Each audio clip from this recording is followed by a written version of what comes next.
Oi, boa noite, todo mundo. Boa Todo mundo aí no noite. chat. Boa Oi, noite. tudo bem? As meninas já estão aí todas a postos, Boa noite. né? Sejam bem-vindas. Eu Obrigada. dizia com o microfone fechado, né? Que o pessoal, que o pessoal aí já interagindo no chat, a gente já está com saudade. Hoje é a última noite do terceiro Fashion Meeting. Foram noites maravilhosas, né? E vamos fechar com chave de ouro, porque a gente tem 3 convidadas de peso. Eu gosto de dizer que os nossos convidados são de peso, são, né? 100%. Quem vem acompanhando o Fashion Meeting já sabe como é que acontece aqui a divisão aqui do bloco, né? No primeiro bloco, as nossas convidadas vão se apresentar, vão ter 15 minutos, né, para se apresentar, dizer as suas atividades, o que fazem. No segundo bloco, aí sim, elas começam a dissertar sobre os temas que elas trouxeram e, durante isso, vocês já podem fazer as suas perguntas no chat e a gente vai encaixando as perguntas aqui de acordo com o tema, né? E a gente vai fazendo as perguntas. A gente procura atender a todos, né, ao máximo. Então, vamos lá. Primeiro, deixa eu me organizar aqui. Primeiro, vamos começar, né, com Ana Carolina Borges. Então, Ana Carolina, já de cara, muito obrigada, né, por aceitar o convite, por estar aqui conosco. Então, Ana Carolina é ambientalista, pesquisadora, né, formada em ciências sociais, tem pós-graduação também em ciências sociais, mas também em sociologia pela Unicamp, direitos humanos pela UCPT, é isso, né? Isso, Ana Universidade de Carolina. Coimbra. Isso, Universidade de Coimbra, e atua como produtora cultural no campo audiovisual desde 2013. A nossa segunda candidata, vamos fazer um concurso agora. A nossa segunda Quase Miss. convidada Isso é muito bom, isso é muito bom. Primeiro é o tempo, porque são vão todas ter 15 lindas. minutos para defender, Volta em porque mim, volta em ganhar mim. o Big Brother. Exatamente, isso mesmo. A nossa segunda convidada é Angélica Oliveira. Boa noite, Angélica.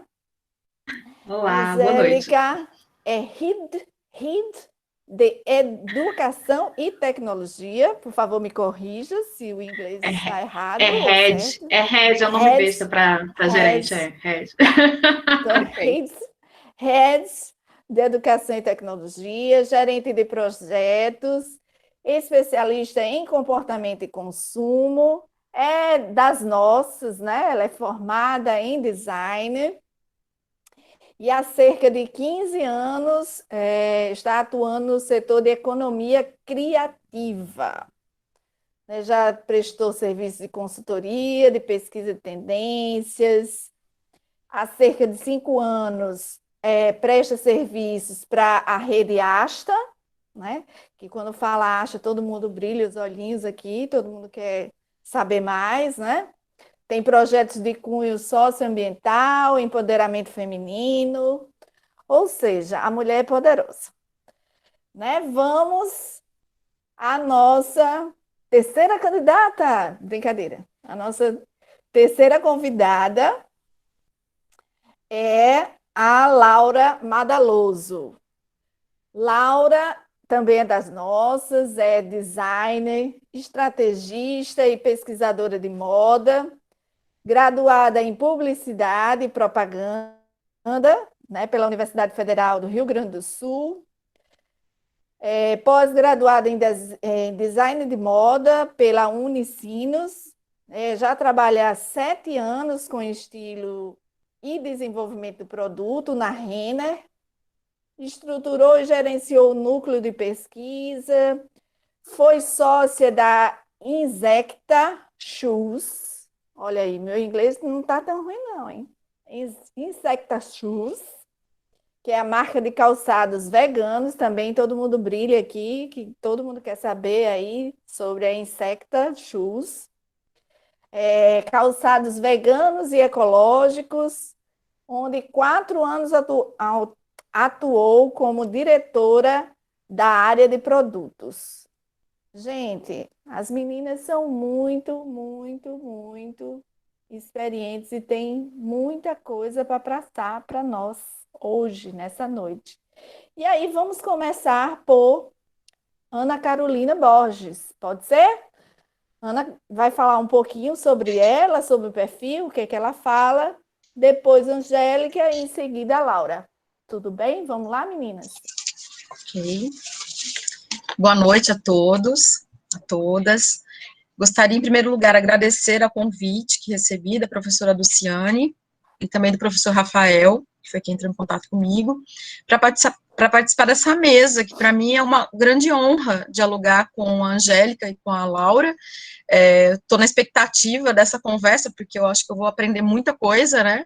Eu venho de uma experiência bem diferente das meninas, e eu venho de uma experiência mais acadêmica, e eu gosto muito desse diálogo, né? A gente das ciências sociais, a gente necessita desse contato com essa realidade, né? Porque acaba que muitas vezes a gente fica muito focado nas temáticas, debruçado nos nossos assuntos, e a gente não tem a experiência de fato, né? A gente tem as experiências de campo, mas experiências de fato da realidade. Então, eu estou muito feliz em estar aqui com vocês, e tenho certeza que vai ser uma noite muito agradável.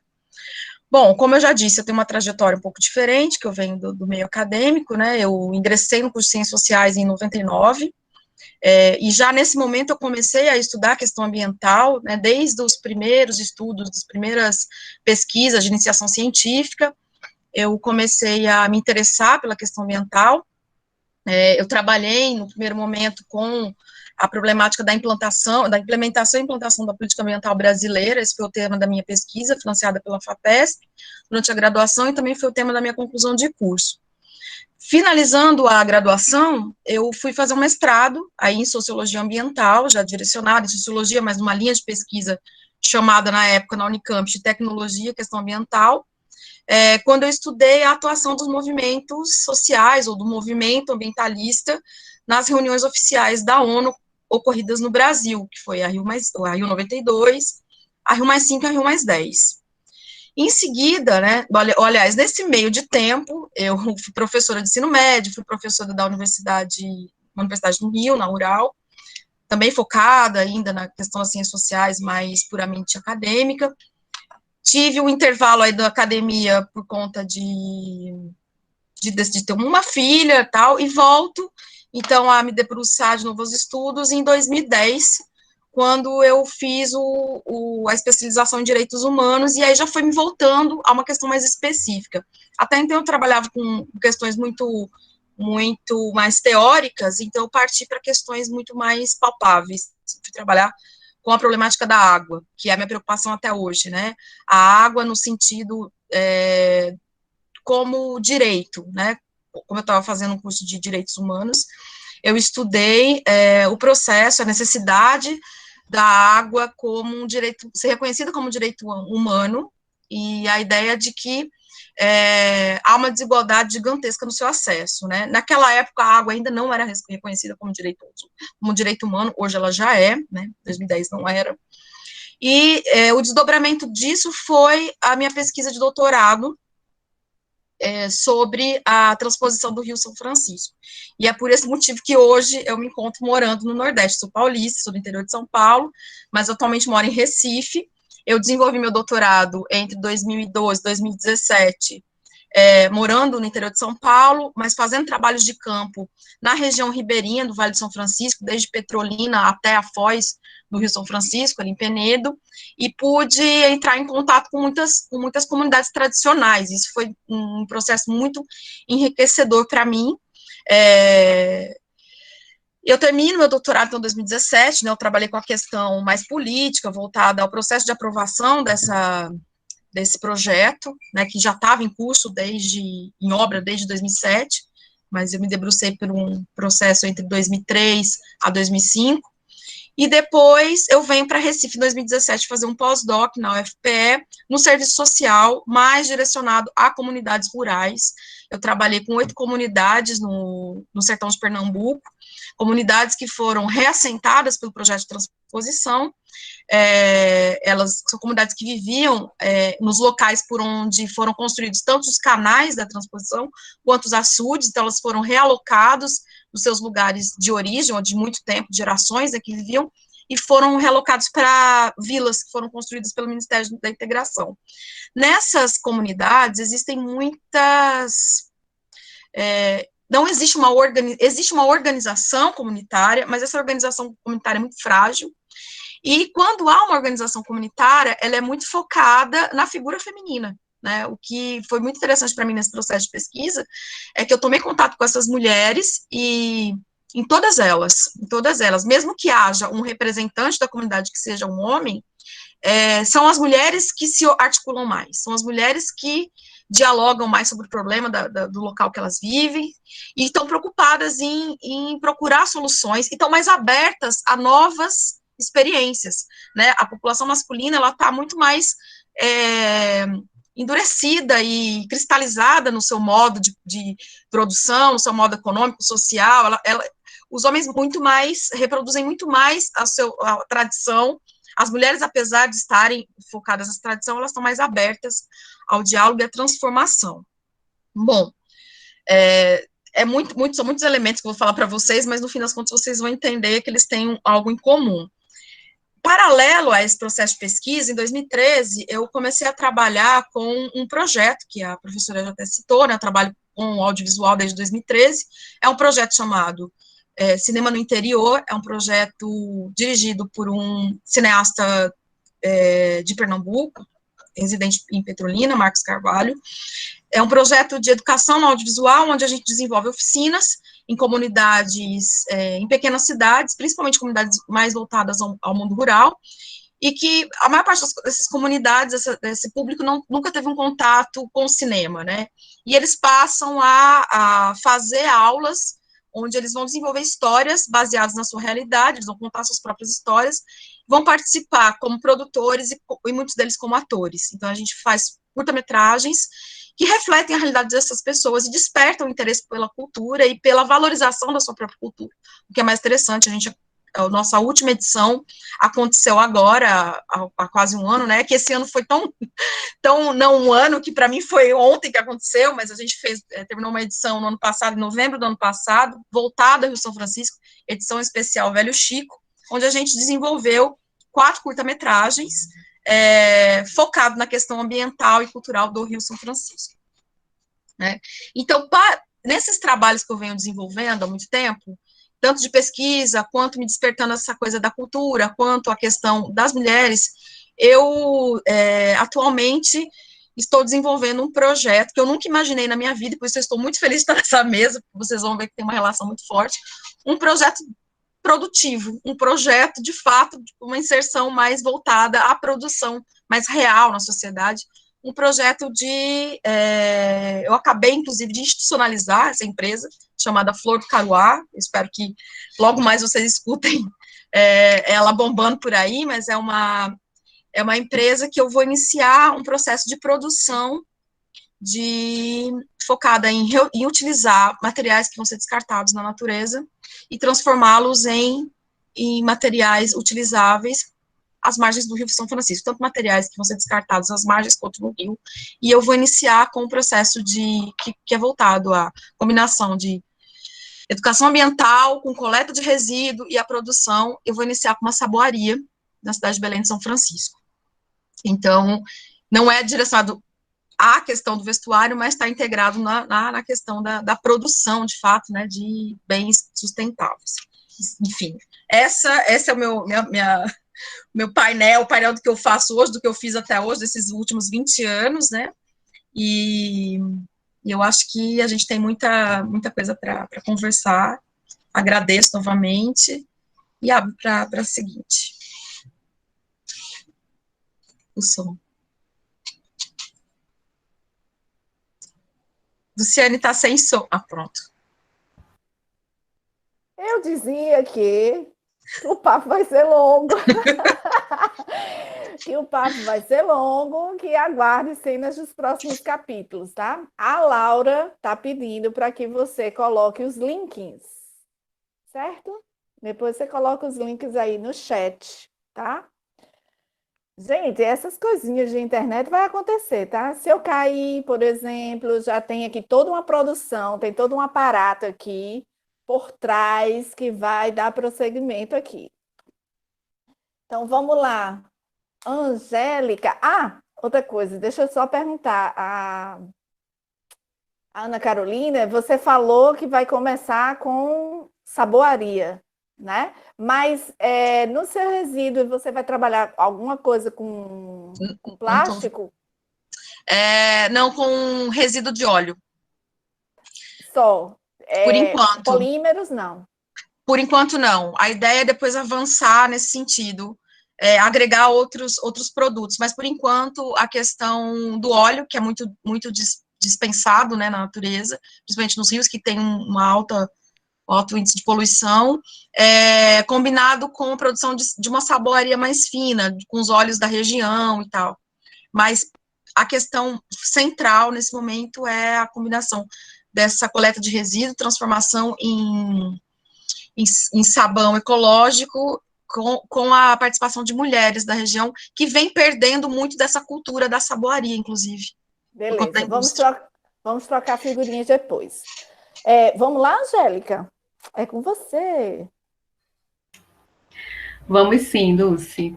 Então, pessoal, boa noite. E o povo não liga a câmera, não? A gente fica vendo as fotinhas assim, tá travado? Não pode ligar a câmera, não. Só a gente mesmo. A gente se olha aqui. Entendi. Aí depois. Porque senão fica. Um fuzuê, né? Fica muito ruído, sabe? Fica muito ruído e a gente fica desfocada de quem está apresentando. Por isso. Tá bom. Então tá, eu tô olhando aqui as fotinhas de vocês e eu tô imaginando as 70 pessoas, tá? Então tá, pessoal, boa noite, eu sou Angélica Oliveira, queria super agradecer o convite, né, a troca aqui com a Luciane, com a Laura, com a Ana Carolina, e agradecer a conexão que a Lívia fez, né, Lívia é minha colega de vida, de curso, de moda, mas antes de tudo, uma grande irmã, né, Lívia Solina, professora de vocês. Aquela malvada que fica corrigindo prova e tal. Que fica, né, no pé da galera. Então, eu sou Angélica Oliveira, graduada em Design de Moda pela Federal do Ceará. Tenho esses 15 anos aí de mercado porque eu venho do Senai. Eu sou formada como jovem aprendiz pelo Senai do Ceará. E eu comecei a atuar em chão de fábrica desde os 15, 16 anos de idade, né? E de lá eu emendei numa carreira com a graduação, uma pós, Asta, né, e estou aí no mercado desde então. Então, o case que eu vou contar hoje, ele vem dessa empresa, né, para a qual eu presto serviços, e eu atuo muito ali diretamente com uma área muito estratégica. Por isso que esse nome de Head, a Lívia até me perguntou como é que traduz isso, né, para o mercado, para a vida, porque tem, às vezes, esses conceitos, essas formas de a gente vir de um setor que é muito específico e como que isso vai se transformando, né? Então, esse head de educação é meio que uma gestora estratégica, eu estou sempre amarrando ali as pontas da empresa, com o que a gente está fazendo em termos de serviço, de produto. Apesar de ter vindo da área de moda, eu não atuo diretamente com moda, eu não faço croquis, planejamento de coleção, não faço nada, não pego na tesoura há muitos anos, então é meio que foi revisitando todo esse aprendizado e hoje eu coordeno uma escola de negócio para artesãs. Eu vou apresentar aqui esse case mais especificamente. Então, eu trabalho na Rede Asta. A Rede Asta é um negócio de impacto social. Por si só, já é um conceito um pouquinho novo, assim, não é recente, mas agora tem se ganhado escala, né? Tem se falado bastante sobre esses movimentos. O negócio de impacto, ele é um pouco uma mistura de um segundo com o terceiro setor, né? Ele não é uma ONG propriamente dita, mas ele também não é uma empresa tradicional. Então, ele é um meio do caminho ali, né? A gente pode reter dinheiro, gerar lucro, mas isso revertido diretamente para a organização, para o que ela faz. Então, é esse o modelinho de negócio, é esse o formato que eu venho aqui apresentar. Essa empresa, ela trabalha com duas grandes frentes, né? A Asta está há 15 anos no mercado, trabalhando com artesãos desde a base, e hoje a gente está se especializando em feito à mão, então tem um movimento aí de entender, né, o feito à mão, porque a gente atendia artesãs, mas não eram só aquelas artesãs tradicionais, né, do ceramista, a galera da renda. Quando a gente fala artesanato, tem um pouco, né, os mestres artesãos, o glamour, e não é isso, é a galera da feirinha que faz aquela costura criativa também, sabe? Então, é esse grande mercado, esse grande setor do feito à mão. E aí, a Rede Asta, ela nasceu trabalhando com um grupo de mulheres na região oeste do Rio, ressignificando produtos e transformando isso a partir do resíduo de algumas empresas e vendendo de volta para elas. Então, o business começou muito assim. Imagina que tem uma empresa que vai trocar de uniforme uma vez por ano. A gente pega o uniforme, transforma em uma bolsa e vende isso de volta para a empresa. Né? A gente transforma esse resíduo e vende em formato de brinde. Então, a Asta ficou muito tempo operando nesse modelo de negócio. E aí já experimentou de tudo, assim, desde 2005, já passou por varejo, por atacado, vendeu na internet, já exportou, já experimentou todos os modelos possíveis, e hoje a gente tem tido uma ressignificação nesse posicionamento, cada vez mais indo para o digital. E aí que eu entro mais forte, né? Essa história do produto se transformando cada vez mais em serviço, uma lógica aí de mercado, né? Dessa nova economia, dessa economia da funcionalidade, da cooperação, que a gente pensa como revisitar esse produto e como que isso se transforma em escala, né? De maneira sustentável. Então, o desafio é meio que é esse o grande painel. Então, a Asta tem esses dois grandes setores, uma que lida com esses produtos, que se transformam em brindes, e tem a questão do upcycling, e o outro que é de serviços, né, que a gente chama uma área de inovação. E os serviços que a gente oferece são basicamente a execução de projetos ambientais, por isso que falava lá na mini bio a questão de projetos com mulheres, empoderamento, tudo que passa por essa nuance de pensar artesanato, moda, esses grandes conceitos em projetos que a gente já vem atuando aí há muito tempo. E um dos projetos ganhou uma vida própria, ganhou uma ramificação, e hoje ele é uma maneira de a empresa operar, ele é um dos pilares, né, que é essa escola de negócios das artesãs.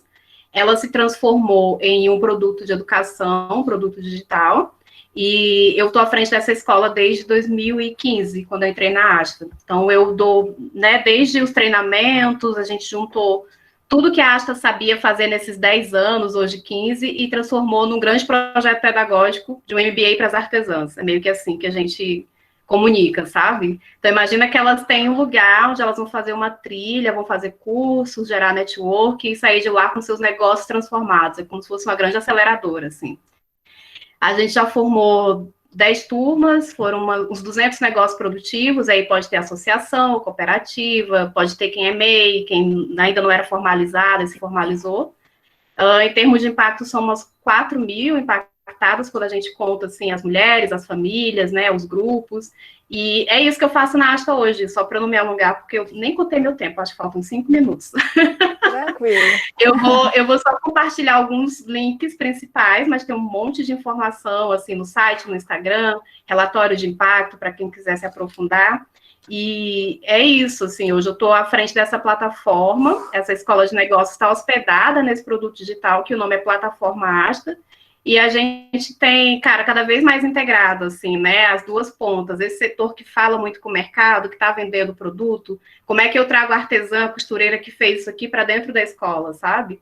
Então, eu sou essa pessoa que fica nessa interface. Eu vou compartilhar um link rapidinho, Dulce, Tá. só para ilustrar um pouco, não ficar muita falação, muito cansativo. Esse aqui é o site da Asta, acho que vocês já podem ter entrado e tal, mas só para eu... Ainda, pronto, peraí que está começando agora. Ah, pronto, agora a gente já está vendo. Tá. Se eu sair de lá, aparece ainda? Não? Pode, você não vai nos ver, mas a gente está lhe vendo. Pode ficar tranquila, pode falar. Esse é o site principal da Asta. Hoje tem esse localizador de máscaras que está mapeando artesãs e costureiras que estão fazendo máscaras em casa.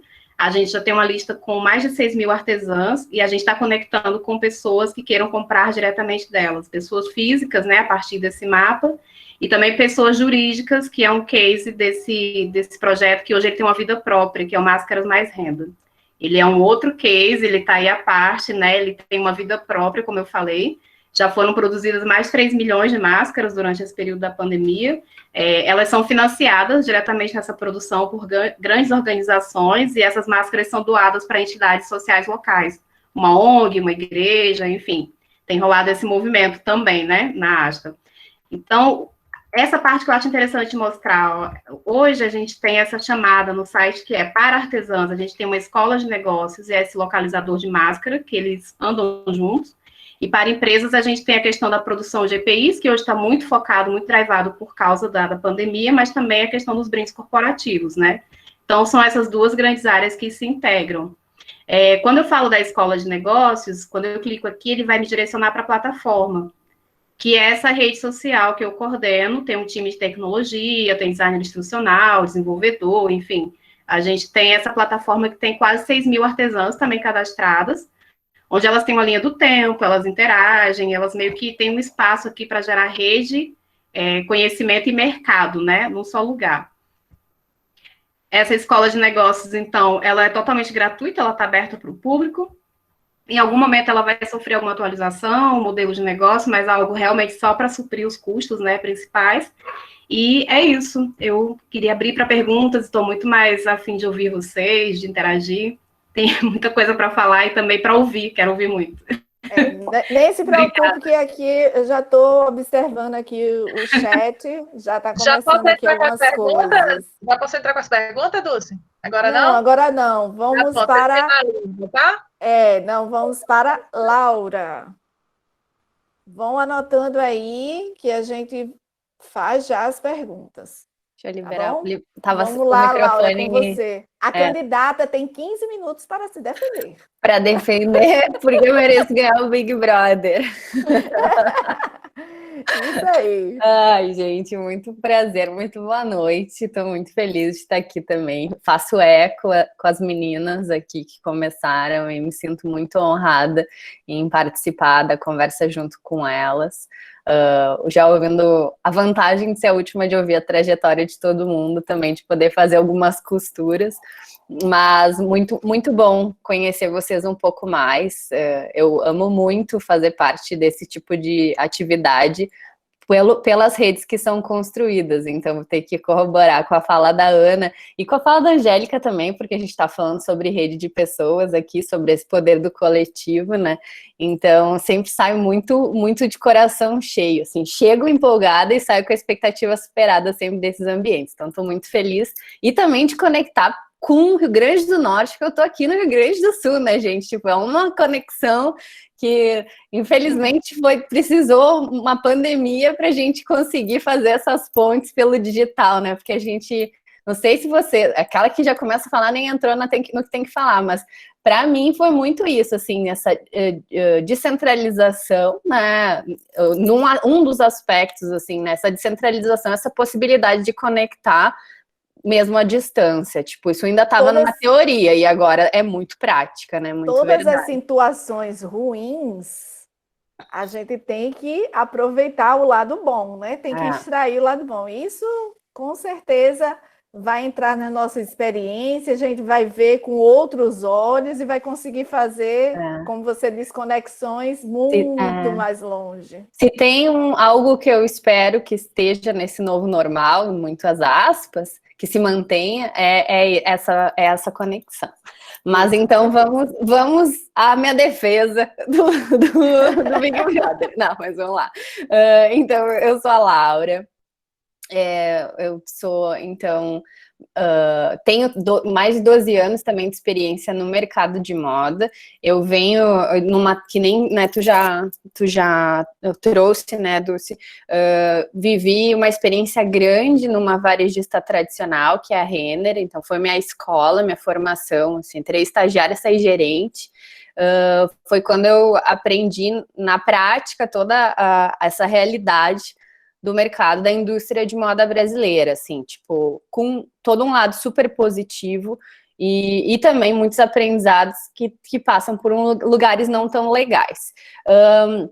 Eu vivi né, toda a parte de desenvolvimento de produto, mas como tu falou da minha formação também, eu sou formada em publicidade, então desde o início eu tinha uma busca muito grande pela questão comportamental da moda, muito mais do que o fazer produto, né?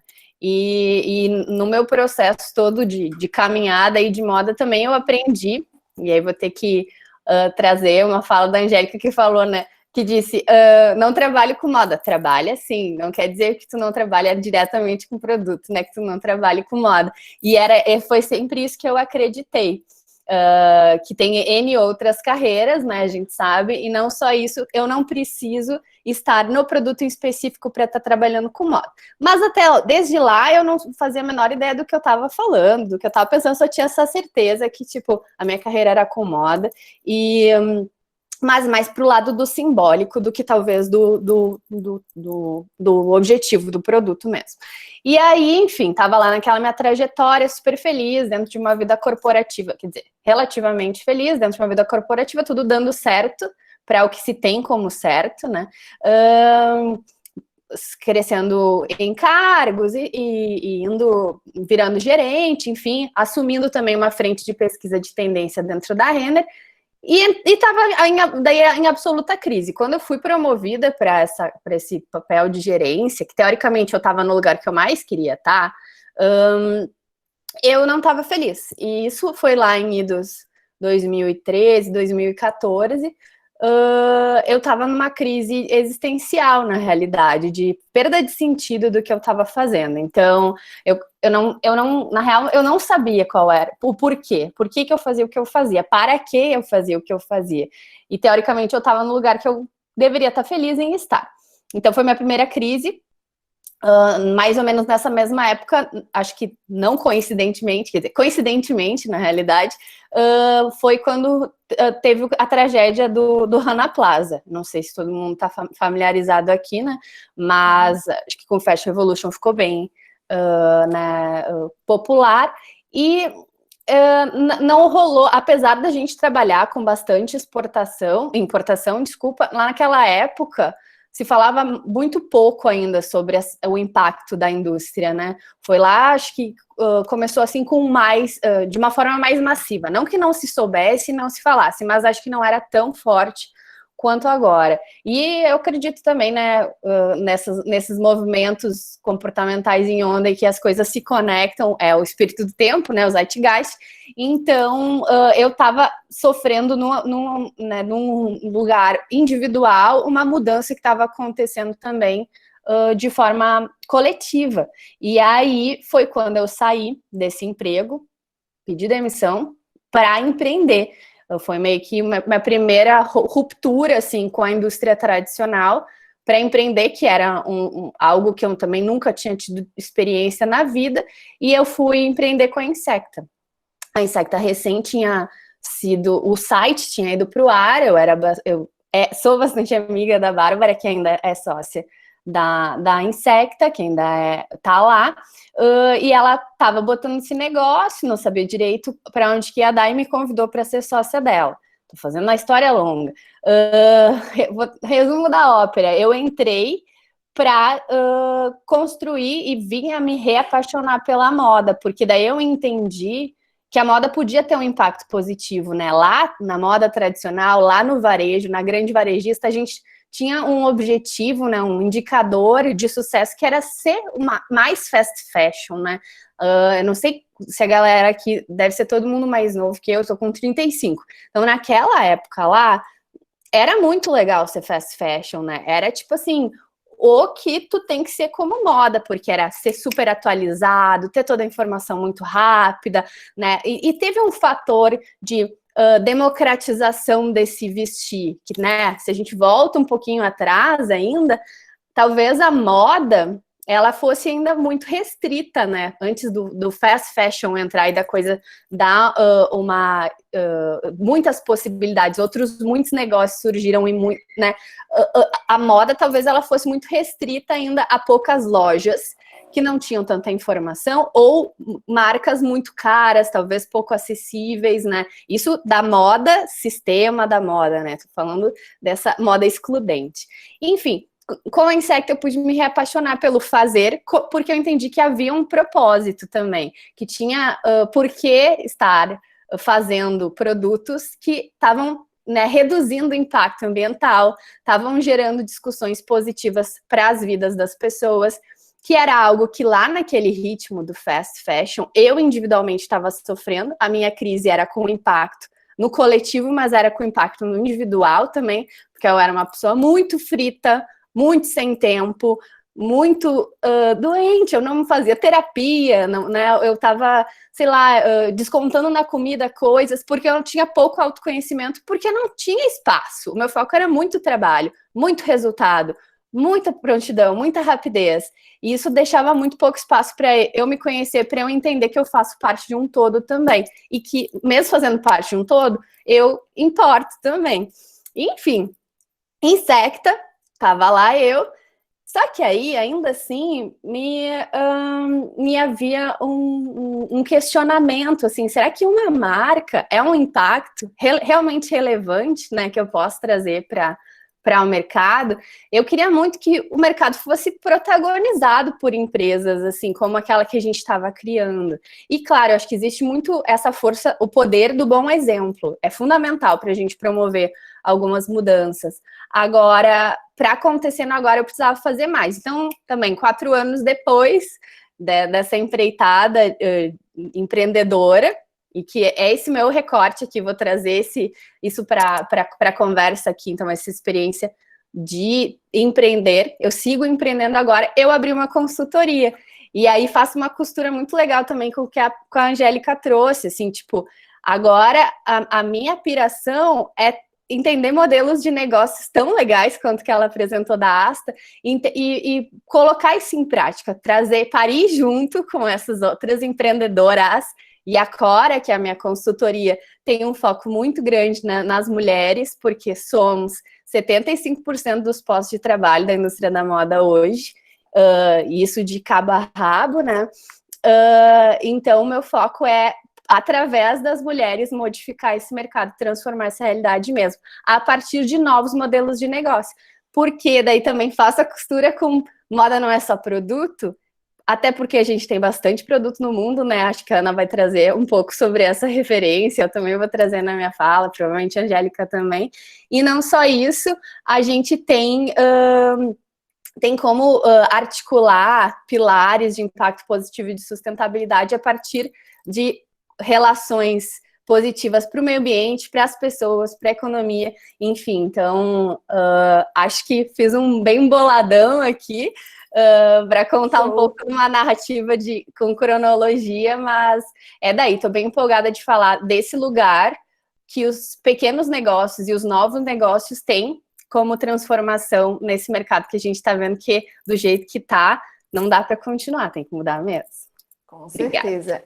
Aí, antes de a gente partir para as perguntas aqui, já está pipocando perguntas, né? Eu queria fazer a minha pergunta, né? Fazer aqui um mix, né?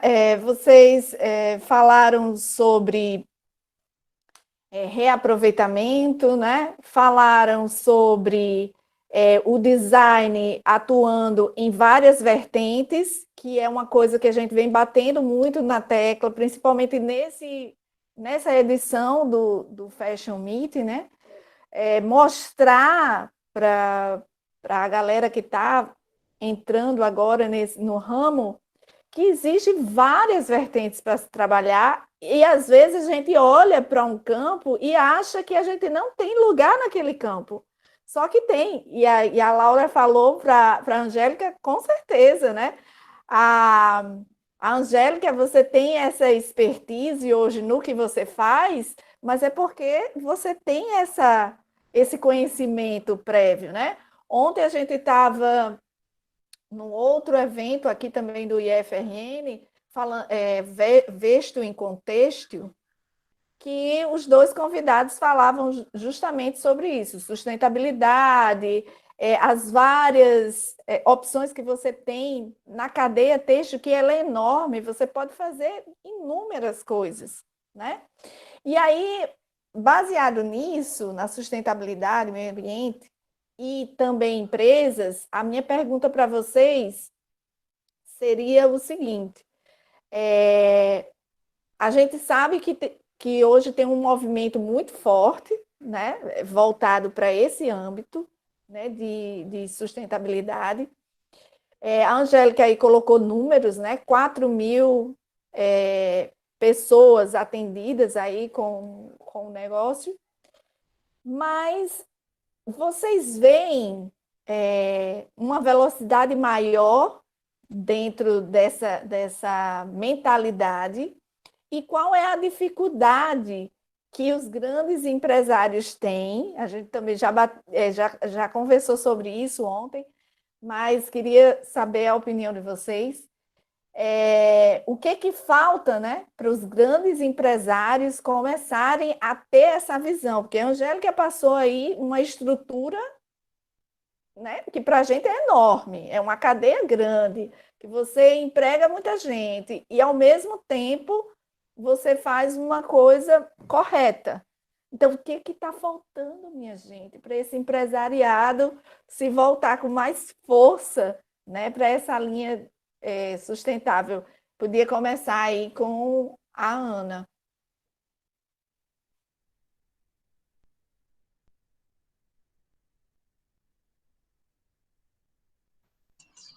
Pronto, vamos lá. Gostei muito de ouvir as duas, estou muito feliz de estar aqui, mais feliz ainda depois de ouvir as falas. Eu vou tentar responder o que a Luciane colocou com o que eu preparei aqui para colocar muito mais com uma questão, né? Eu preparei de forma bem geral, assim, pontuei algumas questões sobre a questão ambiental, né? Como eu havia dito no início, como eu venho dessa experiência mais acadêmica, né? Mas eu espero que não fique muito enfadonho, né, para o debate. Por isso eu vou falar bem rapidamente, mas você coloca colocando a questão se a gente vê, né, um crescente nessa preocupação ambiental, né, eu queria colocar o seguinte: a questão ambiental, se a gente for pensar em termos cronológicos, ela como é hoje, né, a preocupação atual é muito recente, né, a gente pode, cronologicamente, pontuar alguns momentos na história, principalmente a partir da década de 70, né, quando surge essa preocupação mundial, através da primeira reunião sobre a questão ambiental, sobre o desenvolvimento, que foi a reunião de Estocolmo, em 1972, isso em 1970, e esse desdobramento só vai acelerar um pouquinho mais após a queda do Muro de Berlim, quando a gente começa a pensar a realidade de uma outra forma,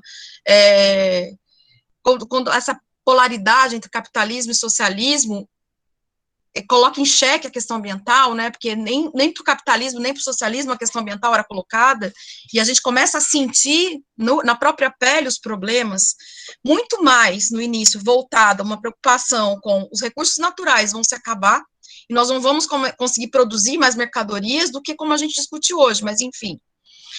A partir da década de 90 que essa questão é colocada mais como uma problemática, como a gente vê atualmente, e é cada vez mais acelerado. No Brasil, isso é intensificado justamente após a reunião, a Rio 92, né, após a Eco 92. Por quê? Os países periféricos, os países do terceiro mundo, os países em desenvolvimento, eles são pressionados a pensar a questão da destruição ambiental muito mais por interesse mundial, de novo, em preservar esses bens para que a produção ocorra, do que com o discurso da sustentabilidade em si. Mas, em 92, o discurso e o debate em torno da Agenda 21, apesar da Agenda 21 não ser algo obrigatório, como a gente sabe, mas o debate em torno dessa questão, como uma medida a se tomar a longo prazo, ela cutuca a questão, ela coloca a questão como uma problemática, né? No nosso campo das ciências humanas, a gente pode ver como isso foi um processo acelerado, se a gente for pensar assim, dentro da pesquisa da universidade. Até a década de 90, a questão ecológica, ela era mais focada no campo da biologia. Primeiro, na ecologia como uma disciplina, depois ela colocada como uma profissão, ela é colocada como uma profissão, o curso de ecologia. Ela vem nas ciências sociais com mais força na década de 90. A sociologia ambiental surge nesse momento. A questão ambiental, até então, no campo das ciências humanas, era considerada irrelevante. A gente se preocupava muito mais somente com a questão do trabalho, da reprodução social, da reprodução, da exploração do trabalho, etc., do formato da sociedade, da reprodução da sociedade, e não se preocupava com a questão ambiental. Essa é uma questão jovem, se a gente for pensar, né? Década de 90, tá aí, são apenas 20 anos. Então, assim, do mesmo forma que as tecnologias nos levam a uma aceleração do tempo, né? Das nossas formas de relação, da nossa sociabilidade, as problemáticas também são colocadas de uma forma mais intensa. E eu vejo de uma forma positiva, apesar da gente saber que há um processo muito longo ainda, e que há um processo, momentos retrógrados, e espaços na sociedade ainda muito resistentes, muito poluentes, eu acho que é uma temática que vem cada vez mais para ficar. Principalmente após, eu não sei se estou sendo muito, muito otimista, né, falando do meu lugar, mas principalmente após esse processo de pandemia. A gente tem que entender que a pandemia também é um aspecto da consequência desse modelo de economia que a gente vive há séculos, né? Uma outra questão que eu queria colocar, bom, trazendo mais a nossa problemática da produção da moda, né?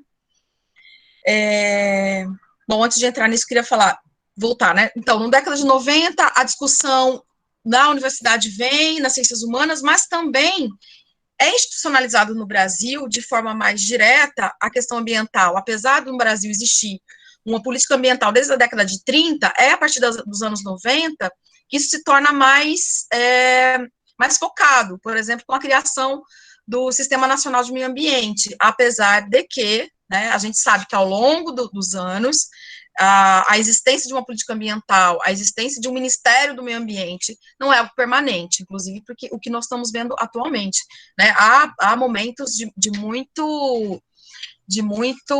muita perda, né, das conquistas do movimento, exato, retrocesso, obrigada, de muito retrocesso, desde a reforma em 2010, com o Código Florestal, e nesse momento que a gente está vendo, né, o Brasil literalmente em chamas, né, então, assim, é muito violento o processo que a gente tem vivido do aspecto político, mas, por outro lado, se a gente for pensar nas formas tradicionais de produção, né,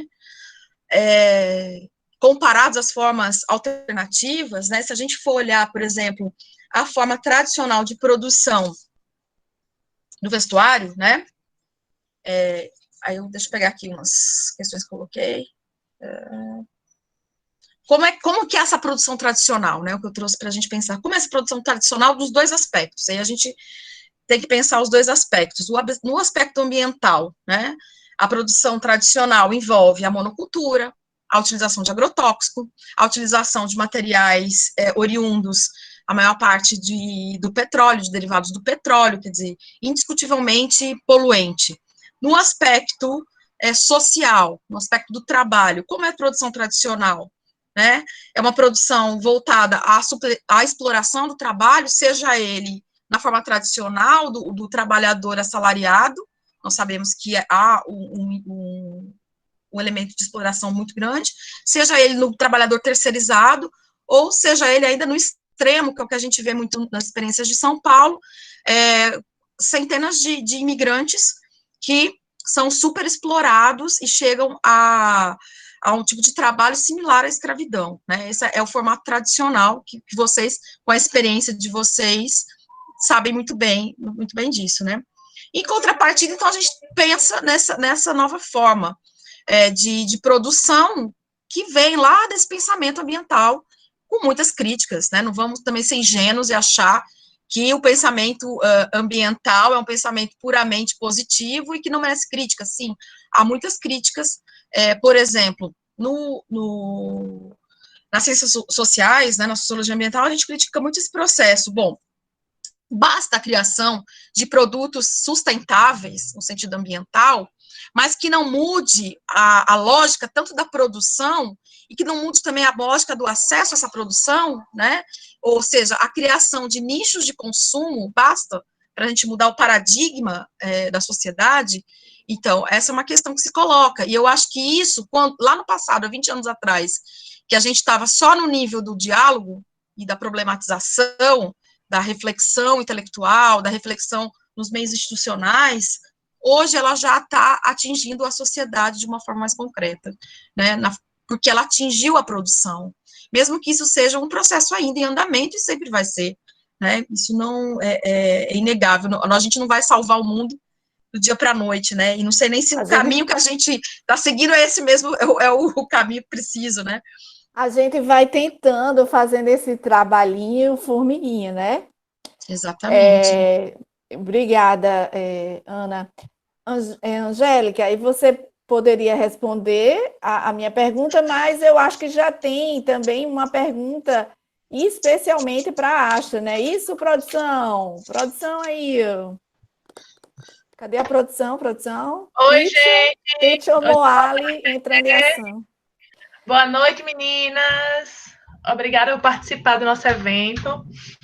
Já tem bastante pergunta por aqui para vocês. Eu acho que tem uma pergunta especialmente para a Asta. Tem duas. Sobre a Asta. Isso, tem duas. A primeira de Paloma, ela pergunta: qual o maior desafio da Asta com relação ao público da plataforma? Tá.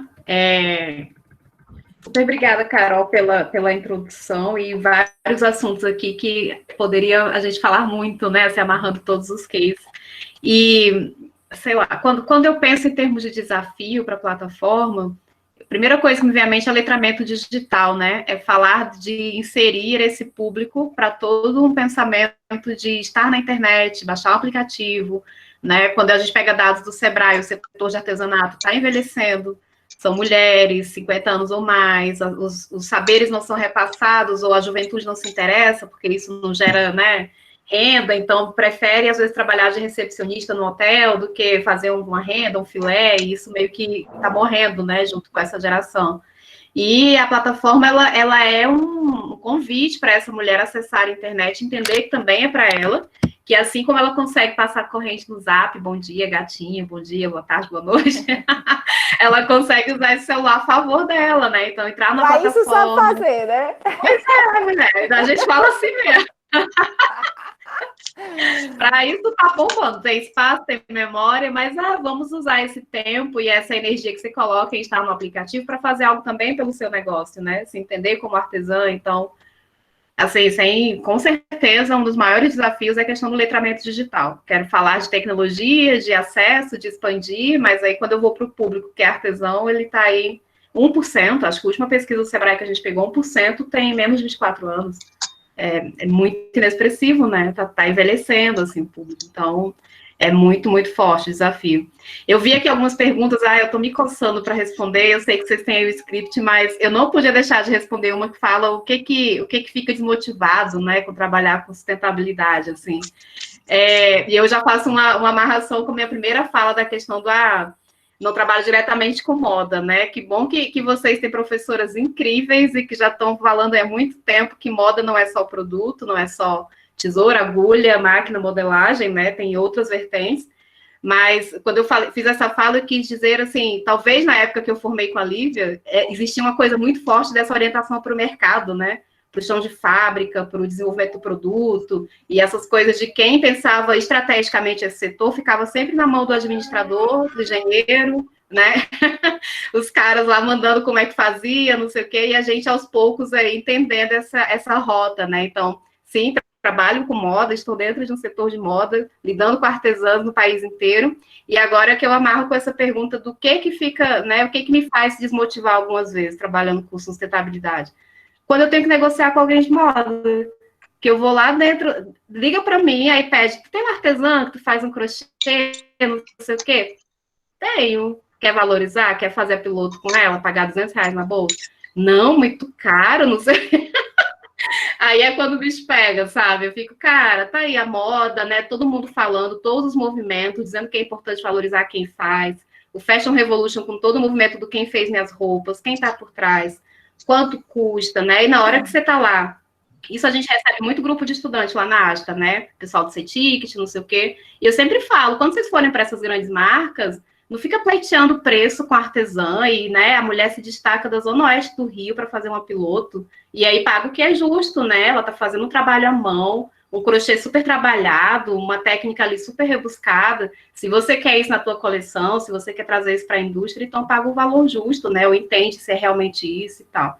Então, algumas vezes, o que me dá uma desmotivada nesse dia a dia, nessa rotina, são essas questões, mas eu entendo que as próprias artesãs, depois de passarem pela escola, elas chegam muito mais prontas para negociação, sabe? De chegar a uma reunião dessas de compras e dizer, não, meu produto é esse, meu valor é esse e tal. Então, isso meio que me equilibra na motivação de novo, assim. Eu posso pegar Era meio o que gancho isso que eu daí. queria trazer. Pega, Laura, pega, Posso pode pegar? pegar. Tá quicando a bola aqui. Não, e aí eu ia dizer que o meu sotaque grita muito nos meus ouvidos quando estou falando com vocês, porque eu sou muito de porto-alegrense, gaúcha. Eu ia dizer que... Eu ia dizer que...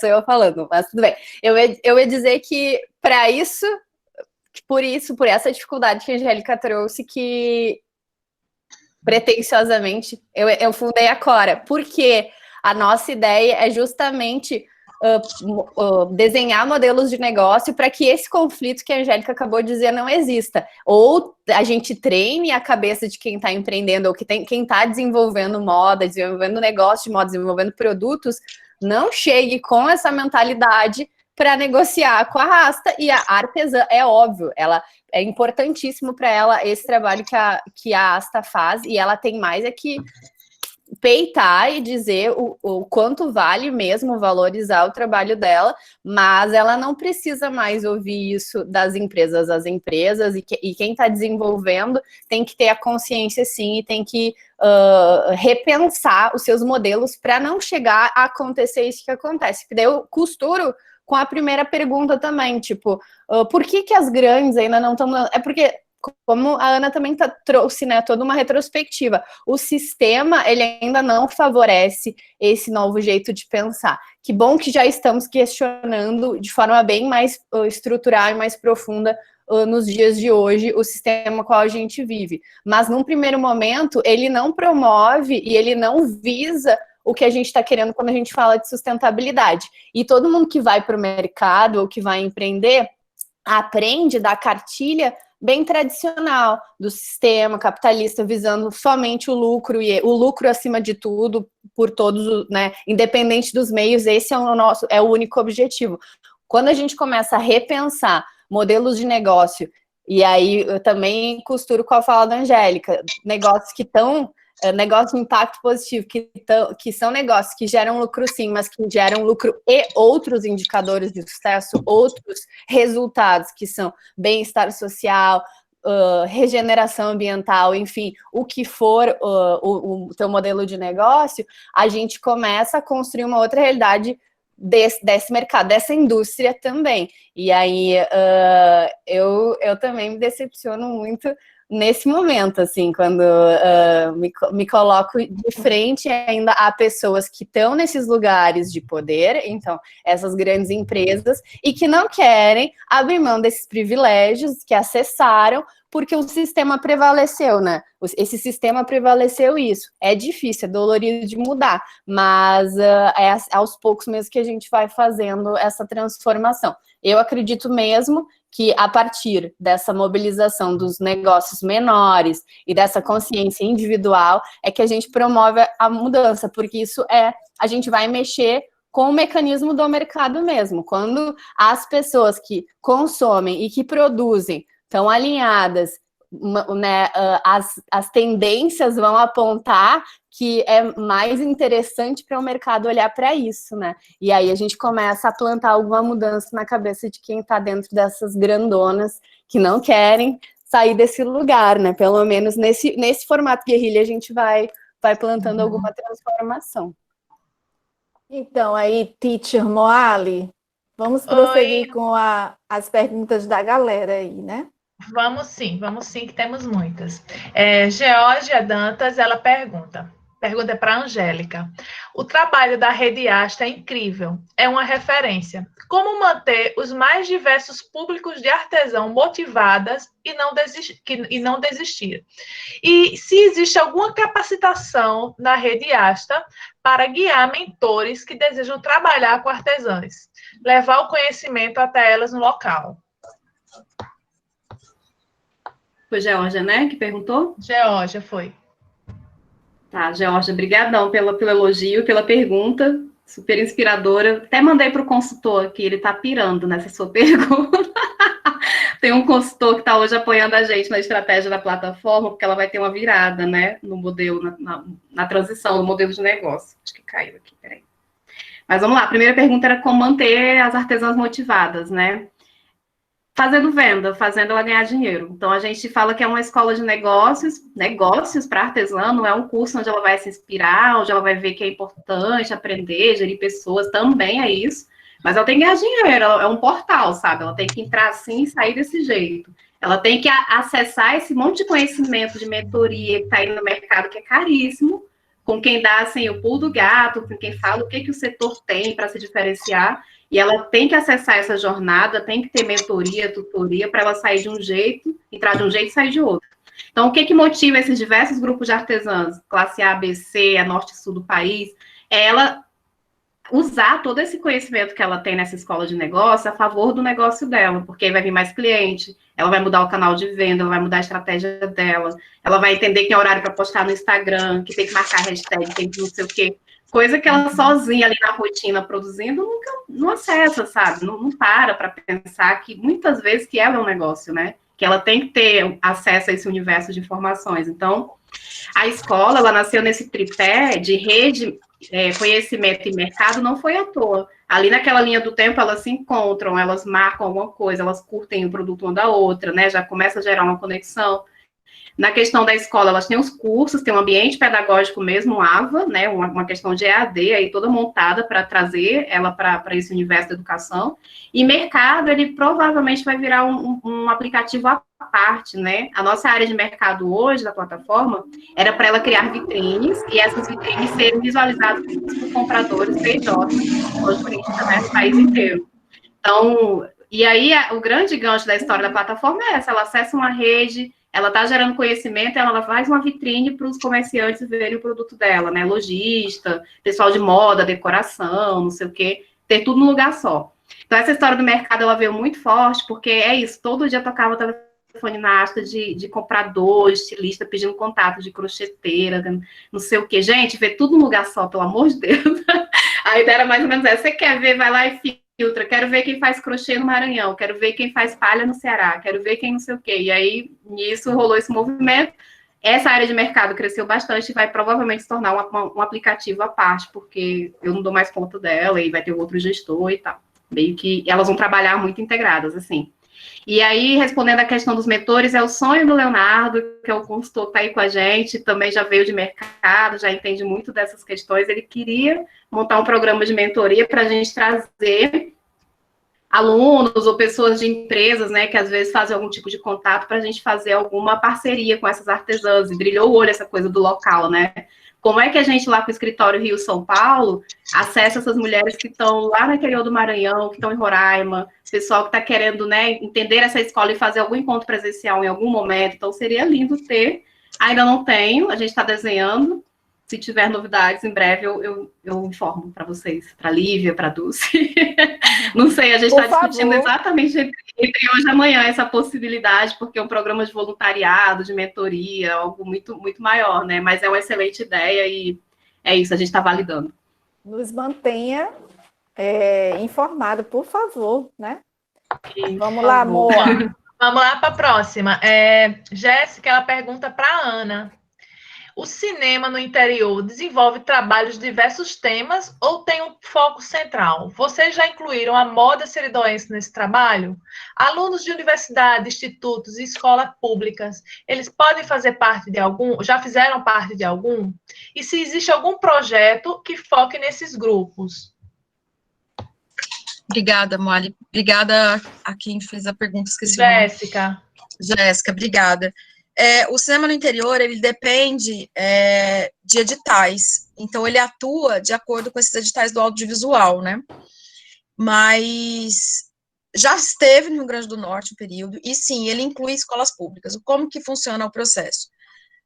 Por exemplo, em Pernambuco, anualmente tem o edital da Fundap, né, da Fucultura, e quando a gente é contemplado, a gente vai procurar cidades que nos acolham, né? Como os editais não dão conta de custear todos os custos do projeto, a gente precisa que as prefeituras nos recebam, assim, deem uma contrapartida de alimentação, de estadia, de transporte, enfim, que nos dê condições para desenvolver esse trabalho. Então, isso depende, as cidades que a gente vai escolher, depende, primeiro, a gente escolhe muitas vezes por temáticas, mas segundo, por aqueles que vão nos acolher, né? Então, fica nessa dependência. E envolve, e não há um direcionamento específico.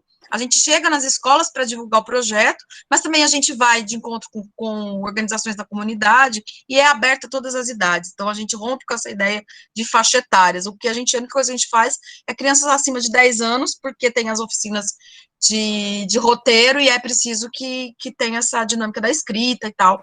Mas não tem a idade a partir dos 10 e não tem máximo. Então, toda a comunidade pode participar. Tá. Só para eu não perder aqui o gancho, Moali, o gancho da minha cabecinha aqui, né? Ok, fazer Dulce. uma perguntinha para a Laura, mas que vai respingar também em Angélica. Laura, você falou sobre o fast fashion, né? A gente começa agora a voltar o olhar para o slow fashion, aquela coisa de comprar, né? Diretamente do produtor, aquela coisa mais artesã. E aí a gente conversava, eu e Lívia, e a professora Aline também, que participou de uma live de uma associação aqui de Natal que se chama Rendeiras da Vila.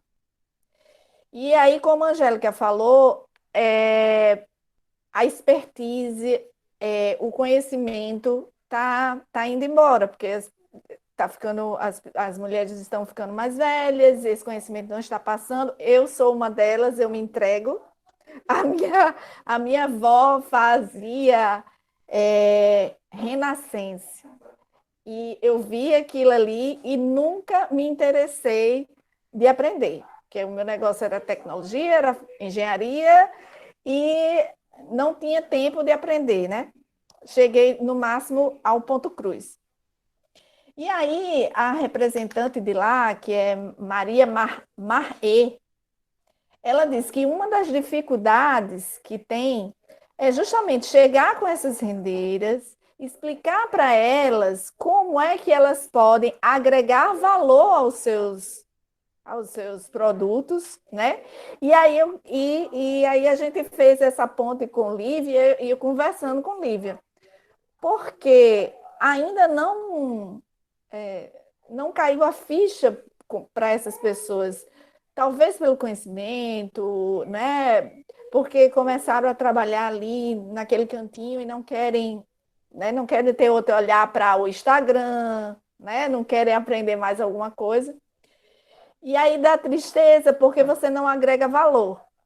E aí você chega num centro de artesanato e você quer dar um presente para alguém, né? Alguém com carinho. Aquela peça é uma peça bonita, é uma peça rica, e aí ela entrega num saquinho plástico. Está aqui para você. Sei bem, sei bem. Senhora, a senhora tem um papelzinho para embrulhar? Não, senhora, não tenho papel para embrulhar. Então, você vai ter que sair. Eu passei por isso. Você vai ter que sair atrás de uma loja que tem uma embalagem legal, porque isso é o que vê, né? Tem uma embalagem legal e você vai gastar 2 vezes daquele presente. Então, o que vocês acham disso? Começando com a Laura. Então, eu acredito nas pessoas trabalhando no seu lugar de potência, né? Então, acho que, com certeza, quando tu traz a dificuldade, né, de passar adiante conhecimento, nossa, isso eu tenho muito medo também, mas ao mesmo tempo, muito medo né, de culturalmente algumas coisas se perderem, isso de fato já vem acontecendo, né?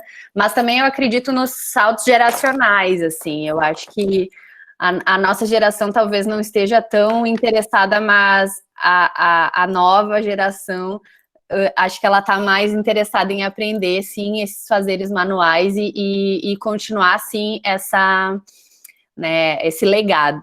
Agora, a respeito da artesã, nem todas elas, daí talvez eu possa estar gerando aqui uma polêmica, mas enfim, talvez nem todas elas tenham a vocação para virarem de fato empresárias, para virarem de fato, se elas não quiserem, sabe, tipo, e se o fazer dela, se o lugar de potência dela é de fato produzindo aquela arte, também eu acho que é importante respeitar isso, né? Porque às vezes, né, na gestão de pessoas, a gente aprende se colocar alguém num lugar que talvez ela esteja forçando uma barra e não seja a vocação dela, ela não vai nem tirar prazer daquele fazer, né? Isso quero dizer, tipo, às vezes a vocação dela não é sei lá, comercializar, não é pensar num business, tá?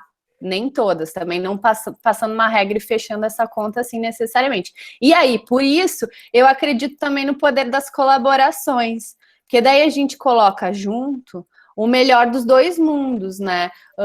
Quando a gente tem um fazer artesanal muito rico e que a gente vê que o perfil, talvez, daquelas pessoas que estão à frente daquilo não é tanto sobre desenvolver um negócio, sim sobre fazer né, essa arte, por que não encontrar essa parceria que possa colaborar e trazer esse outro aspecto complementar, que talvez seja esse olhar para o negócio, esse olhar para o visual merchandising, esse olhar para a embalagem, para chegar a soluções mais coletivas também. O que eu quero dizer é que talvez a gente não precise necessariamente resolver tudo sozinhas, e a gente possa unir forças com quem tem saberes complementares, mas também não excluo a importância de desenvolver e gerar autonomia dessas mulheres, com certeza. Eu acho que é um e, não um ou. Uhum. Angélica, quer completar com alguma coisa? A gente tem bastante pergunta ainda. Vai lá. Vou lá. Então, mas deixa só eu dizer que Luciane, ela resumiu super bem a persona da escola. Se vocês tinham alguma dúvida de quem é a persona dessa plataforma, é exatamente essa mulher que ela escreveu aí. É exatamente esse o caso. Mas só para complementar rapidinho, sim, eu gosto muito das parcerias, e se esse espaço da internet for conectar quem quer ajudar artesãs com, né, claro, não é aquela senhora da renda do filé que vai saber usar a rede social, produzir, fazer as contas, né? Ser empreendedor é um processo muito solitário, né, e muito árduo, como alguém já colocou aqui. Ainda mais esse feito à mão. Então, quando ela para produção, para criatividade, ela brilha, mas quando tem que ir para o outro lado ali do cérebro, uma coisa mais, né, endurecida, um processo ali, às vezes, mais lógico, tipo, o bicho pega, mas como empreendedora, ela tem que saber quanto que ela está gastando de material, quanto vai sobrar no lucro, né, no final do mês, para não ficar... Por que a técnica está morrendo? Porque ela não gera renda, né? Você vai se interessar por estar fazendo renda, barro, cerâmica, não sei o quê, se chega a galera uma turistada e quer pagar lá embaixo, né? A marca vai negociar com você e quer pagar centavos. Então, você começa a se preparar melhor para esse mercado, se empodera, quando vem de dentro realmente o processo. Entender que ser uma empresária vai muito além de você fazer só a tua peça, tem que saber gerir esse negócio como um todo, nem que seja um universo micro, assim. Um post uma vez por semana, levar uma embalagenzinha bonitinha lá para o centro de artesanato, fazer com que você tenha em casa. Então, o que a gente pede é tudo dentro da realidade dela, e é lindo, maravilhoso quando vem empresas para somar, sabe, Laura? Então, a gente acabou de fechar uma parceria com Designers do Povo, que aí uma organização vinculou com, sei lá, 7 países, aí chegaram para a gente, vamos fazer logo de graça, vamos fazer cartão de visita, e a gente deu um monte de artesã. Então, assim, é lindo quando acontecem essas conexões, mas é bem bacana quando ela sabe E ela se expressa, ela sabe que tem que se empoderar de todo esse universo aí feito à mão, né? Para ela poder ter aí sustentabilidade de fato, né? Com o negócio dela. Ok, vamos Pronto, lá, meninas. Moali. Vamos lá, que a gente tem muita pergunta e a gente não quer deixar ninguém de fora. Vamos lá. É outra de Jéssica que ela faz para Laura. Laura, nesta época, como era trabalhar online? Hoje as ferramentas de venda e interação com os clientes estão mais intuitivas e tal. Mas quais as maiores dificuldades na época? E hoje existe alguma coisa que o mercado online ainda falha? Eu acho que ela fala da época que você estava na Renner, é isso, Jéssica?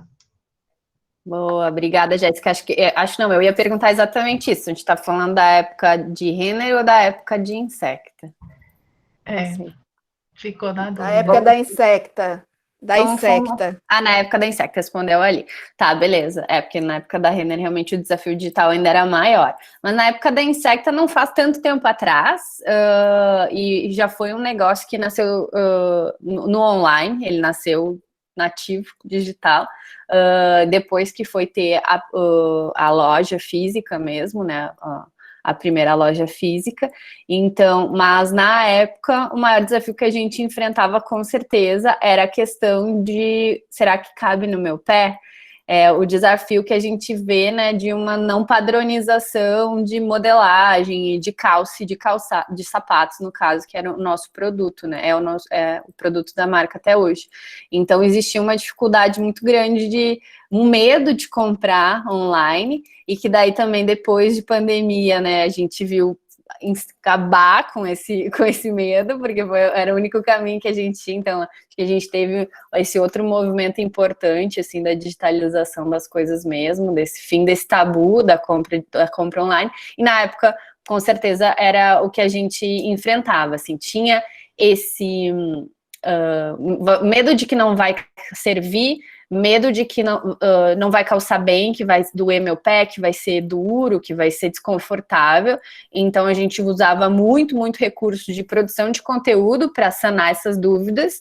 E não só isso, tipo, a parte toda de pesquisa mesmo, troca, a interação das redes sociais, para saber quais eram as dúvidas e quais eram os principais desafios para a gente conseguir sanar com a produção de conteúdo, com a parte de imagem, de foto, de vídeo, de como é que calçava, de explicar bastante, né, tudo sobre. E acho que isso, assim. E ainda acho que também tinha um outro aprendizado, que depois, tendo a loja física, a gente também começou a dar mais valor, que determinados produtos funcionam mais ao vivo e outros funcionam mais online mesmo. Então, por exemplo, depois rolou um aprendizado que linhas que não eram tão estampadas, nem tão... ou que eram um trabalho mais de textura, agradavam mais no físico, quando a pessoa podia tocar e podia, né, ter essa experiência, do que, por exemplo, as estampas, né, que eram só de superfície, né, só o estampado em cima do tecido mesmo. Essas funcionavam sempre muito bem, né, tanto no online quanto no offline, porque o diferencial delas saltava muito aos olhos. Então, naquela época, a gente vivia esse desafio, esses dois grandes desafios. O que mais que ela tinha perguntado ainda? Respondi tudo, será? Respondeu, foi bem Obrigada. contemplada. Obrigada. Tá, tudo bem. Eu vou puxar a pergunta de Ingrid para frente aqui, que eu fico com medo de encerrar o horário e ela ficar mais uma vez de fora. Na mesa passada, ela não conseguimos responder a pergunta dela. Ingrid Paloma, ela pergunta: qual o primeiro passo para uma marca, empresa, se tornar sustentável? Pode ser para qualquer uma das três. Posso começar, então, com o que eu estava falando. Eu acho que, primeiro de tudo, é descobrir o teu propósito. Saber por que tu tá empreendendo, e por que tu tá colocando esse produto no mundo, que que solução, que problema tu tá solucionando. Se tu tiver essa resposta, já é meio caminho andado, e daí tu consegue conectar com alguns problemas mesmo, não só empreender, ou se for uma revisão, se for uma empresa que já existe, né, entender esse propósito mesmo. Acho que primeiro passo, para mim, passo zero, seria esse.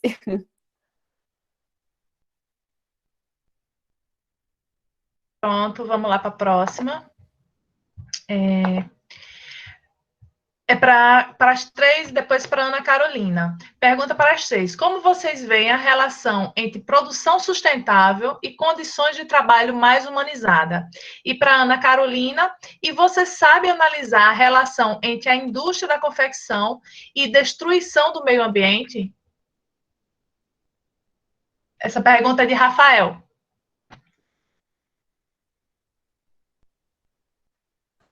Oi? Oi. Me escutaram? Sim, acho que a Carol pode responder, dá para amarrar, né? Um pouquinho as duas pontas. Pronto, Posso Carol. começar? Pode sim, Carol. Pronto, a relação entre a produção sustentável e as condições de trabalho mais humanizada. Pronto. É a primeira. Como eu havia colocado na fala, né? Na produção tradicional, o processo de trabalho, né? A forma de trabalho, ela é baseada no lucro, né? E o que se coloca com relação à sustentabilidade que não basta apenas a gente pensar na questão da defesa do meio ambiente, né? Vamos proteger o meio ambiente, não vamos explorar, né? Em última instância, o meio ambiente, mas continuar a exploração humana.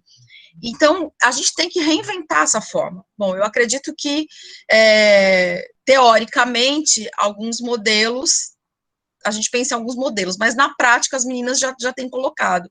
A questão, por exemplo, do trabalho cooperado, né? Um trabalho cooperado pressupõe que não exista o lucro, né? Na divisão do lucro, entre aspas, de forma igualitária, você, então, supera a forma tradicional de trabalho no capitalismo, onde apenas os donos de uma empresa vão se apropriar dessa parte do trabalho que não foi paga para o trabalhador, né? O que é o lucro é a parte do trabalho que não foi paga para o trabalhador.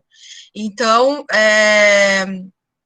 a partir do momento que você estabelece novas formas de relação de produção, onde essa produção é dividida de forma mais igualitária, a gente dá um passo adiante e a gente combina nossa ética com relação à sustentabilidade ambiental e à sustentabilidade humana também, no sentido do trabalho. Eu acredito que a questão seja essa, né, assim, de uma forma mais para a gente refletir. A outra questão era... A outra questão é, você sabe analisar a relação entre indústria de confecção e destruição do meio ambiente? Também de Rafael.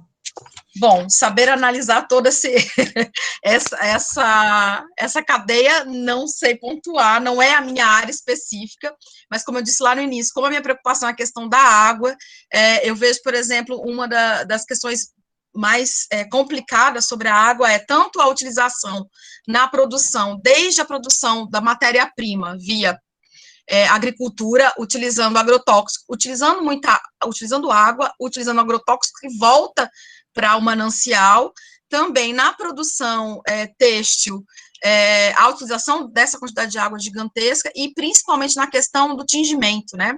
A gente tem o exemplo da produção aqui em Pernambuco, em Turitama, e, aliás, aproveito até para sugerir um filme, não sei, talvez vocês já tenham assistido, até pedir para a professora passar o trailer, mas eu acho que o tempo não nos permite, mas, enfim, um filme muito interessante sobre a produção de jeans aqui em Pernambuco, que é 20% da produção do Brasil é feita aqui numa cidade do interior de Pernambuco, do Agreste, de Turitama. O filme se chama... Eu vou colocar o link para quem tiver interesse assistir, tá? Eu vou colocar já. Obrigada. Estou me guardando para quando o carnaval chegar, que é um trecho de uma música, e que mostra exatamente esse processo da indústria tradicional nessa pequena cidade e a exploração do trabalho. E também o desdobramento disso é esse tingimento do jeans azul, ele vai poluir os mananciais da região, né? Então, a poluição de água pelas tintas tradicionais é muito violenta. Então, nesse aspecto, só que eu gostaria de colocar. Vamos lá para mais uma. Essa pergunta foi feita para as três, ela é de Jéssica, mas qualquer uma de vocês pode responder. Vocês já se sentiram desmotivada em trabalhar com sustentabilidade? Já bateu uma sensação de estar lutando contra a maré? Angélica respondeu essa respondeu, pergunta. Né? Já respondeu. No momento em que o pessoal da moda não quer pagar, né, justamente o artesanal. E vamos lá. Dona Marisa, ela pergunta: o que fazer para conscientizar o maior número de pessoas que a questão da sustentabilidade? Aí ela complementou, quis dizer que a questão da sustentabilidade é tão necessária e por mais campanhas que se faça, as pessoas ainda não aderem.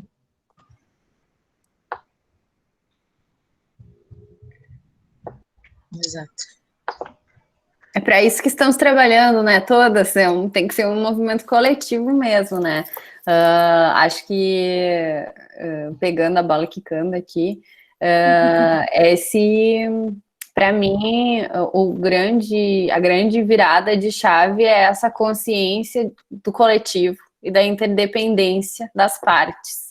Interdependência, né? Quando a gente entender que os 4 pilares, o 4 considerando o cultural, né? Pilares da sustentabilidade não podem ser vistos de forma isolada, eles são interdependentes, assim como todos os elos da cadeia da indústria são interdependentes, né? O meu bem, o meu benefício tem que significar o benefício do outro também. Quando a gente se der conta disso, a chave vira potente, assim. Aos poucos a gente está vendo essa transformação em bolhas cada vez maiores, assim, em círculos, em redes de pessoas. E eu acredito muito nessa micro-revolução mesmo, assim. Quando eu mudo o meu comportamento, quando eu mudo a minha atitude, eu influencio no mínimo quem está perto de mim. E essa pessoa, por sua vez, também vai influenciar quem está perto dela. E quando a gente soma tudo, dá um grande movimento impactante. Eu acredito nisso. Vamos para a próxima. Rafaela, ela pergunta: a indústria da moda é uma das mais poluentes do mundo. Então, é fundamental ações sustentáveis. Para vocês, além de trabalharem com o que ama, como é saber que fazem parte de... Como é que se faz para fazer parte do... proteger o meio ambiente e como fazem para levantar isso para as outras pessoas além do trabalho? Eu acho que eu vou repetir, né? Eu leio ruim pra caramba. Vamos lá. A indústria da moda é uma das mais poluentes do mundo. Então, é fundamental ações sustentáveis. Para vocês, além de trabalharem com o que ama, como é saber que fazem sua parte de proteger o meio ambiente e como fazem para levarem isso para as outras pessoas além do trabalho? Elas fazem a parte delas, né? E vai levar isso além do trabalho. O que vocês acham?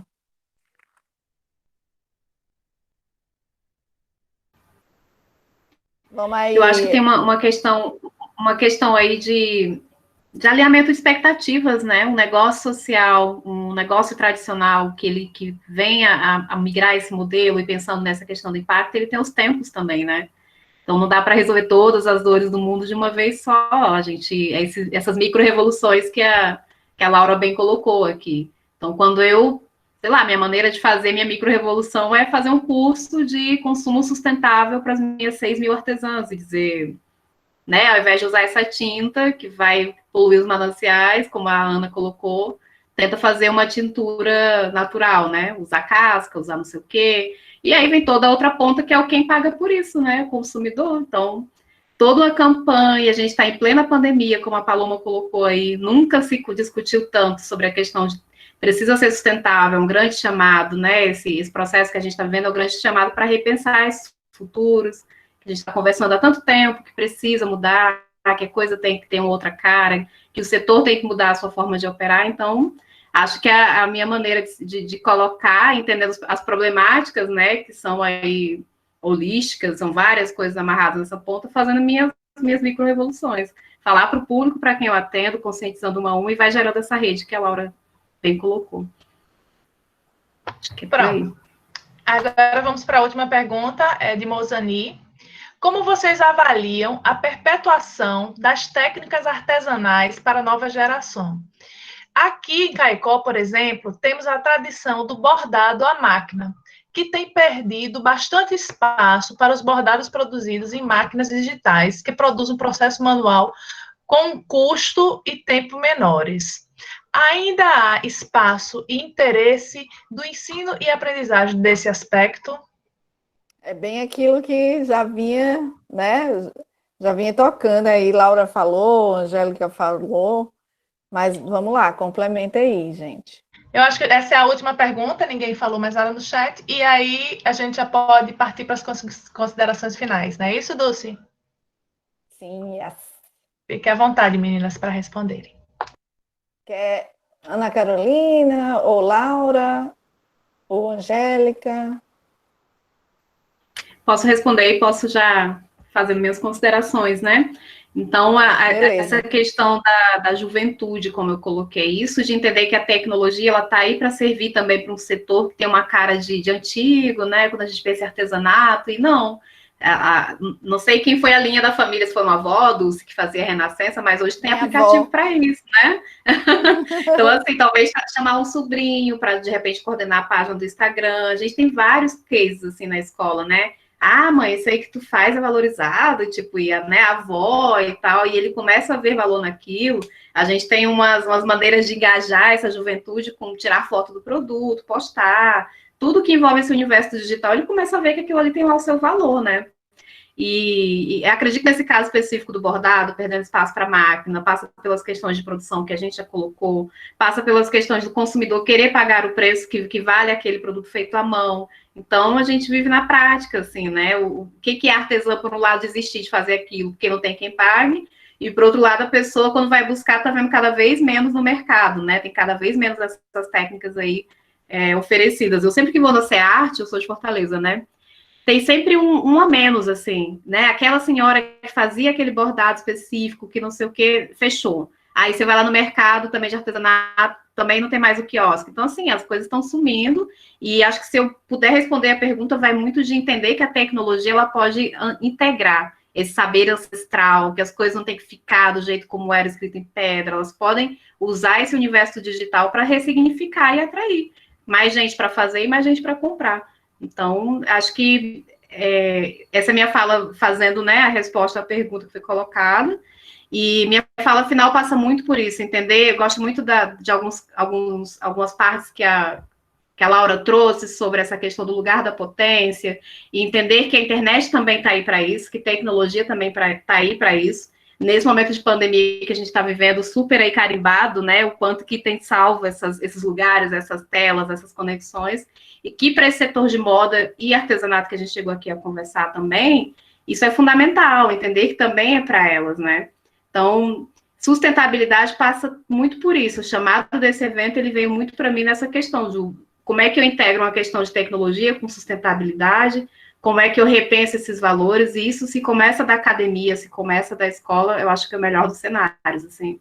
A gente ganha muito mais, né, embaixadores, né, Laura e Ana, nesse processo, de gente que já vai para o mercado, já vai para fazer suas marcas, empreender, o que seja, com essa mentalidade. Então, acho que minha fala final é muito disso, acreditar que a tecnologia, ela pode, sim, servir para o sustentável, pode vir mais humanizado, e pode ser muito aliado para essas micro-revoluções.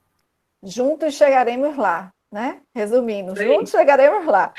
Sim. Ana, as suas considerações finais, Flor. Obrigada. Eu acho que é o que a Angélica falou, eu acho que essa coisa da tecnologia, concordo plenamente, acho muito interessante essa colocação, a questão da tecnologia aliada ao conhecimento tradicional, né, aos saberes tradicionais. Na minha experiência como pesquisadora e na minha experiência como produtora cultural, a gente Eu vejo muito essa geração, apesar dela estar distanciada um pouco desses conhecimentos, mas ela está muito aberta à compreensão, e a tecnologia, ela ajuda muito. Então, no nosso trabalho, por exemplo, no audiovisual, a gente foca muito essa questão da cultura, né? As histórias são trazidas da realidade deles, e são valorizadas, então. Teve um filme que a gente trabalhou, por exemplo, com a questão da poluição do rio, e o que salva esse rio é o conhecimento de uma avó, que mexe com as suas ervas. E aí, não é um remédio feito pela indústria farmacêutica, é o conhecimento de uma avó que vai buscar na caatinga esses elementos que ela conhece de gerações e gerações, e ela vai fazer, então, um antídoto para salvar do envenenamento. Então, essas coisas que se colocam, se incute na cabeça dos jovens, é fundamental. E eu acho que a educação ambiental, esse trabalho aliado à produção, ajuda nesse sentido, de trazer essa juventude para se ligar nisso, né? Olha, o que é antigo não é ruim, não é algo que tem que ser jogado fora, pelo contrário, são técnicas, são conhecimentos que a gente tem que resgatar e combinar, sim, com aprendizados que a gente desenvolveu ao longo do tempo, né? O conhecimento está aí para isso. Eu adorei a mesa, eu acho que foi de grande aprendizado para mim, e muito obrigada pela oportunidade, espero poder encontrá-las em outros momentos, todas vocês. Obrigadão. Vamos trocar figurinha, sim, com certeza. Eita, que eu congelei, mas vocês estão me ouvindo, né? Laura, as suas considerações. Perfeito, a resposta das duas me representa perfeitamente, então sinto que respondi junto aqui a questão da perpetuação das técnicas artesanais, acredito muito em tudo que elas trouxeram também, compacto. E sobre considerações finais, eu acho que sobre plantar essa semente mesmo de que sustentabilidade na moda, a gente tem que sim, além da discussão do produto, e olhar para os modelos de negócio que a gente está criando, entender o propósito e qual é a solução que a gente está propondo para o mundo, né? Chega de marca de blusinha. Acho que é isso. Vamos para algo mais. Muito obrigada mesmo. Estou muito feliz de ter participado também. Me sinto honrada de ter conectado com todos vocês. Espero, do fundo do coração, que essa rede se mantenha e a gente se encontre mesmo em outros lugares. De repente, até presencialmente, logo mais, lá na frente. Vamos a um churrascão, quem sabe? Não como carne, churrasco vegano, tudo bem. Não, churrasco vegano. É churrasco. Mulher, tu acha que eu vou chegar em Natal para comer churrasco, querendo aqueles camarão lá, bolado. Olha, mas tem churrasco de camarão. Ai, sim. Bem, pessoal, muito obrigado, meninas. Boa noite. Obrigada a todos que ficaram com a gente até agora, os alunos, pessoal de fora, professores. Muito obrigado, tá? Terceiro Fashion Meeting vai terminando por aqui, mas vocês já perceberam que a gente fez uma rede muito boa. Mais uma noite maravilhosa. Muito obrigado mesmo, meninas, tá? Pela disponibilidade. E, como Laura falou, espero que a gente se encontre em outro tempo, presencialmente, tá? E a gente possa dar aquele abraço de agradecimento e de reencontro, tá bom? Beijo para todos, boa noite, gente. E até uma próxima. Muito obrigada. Obrigada a todo mundo. Beijão. Beijo.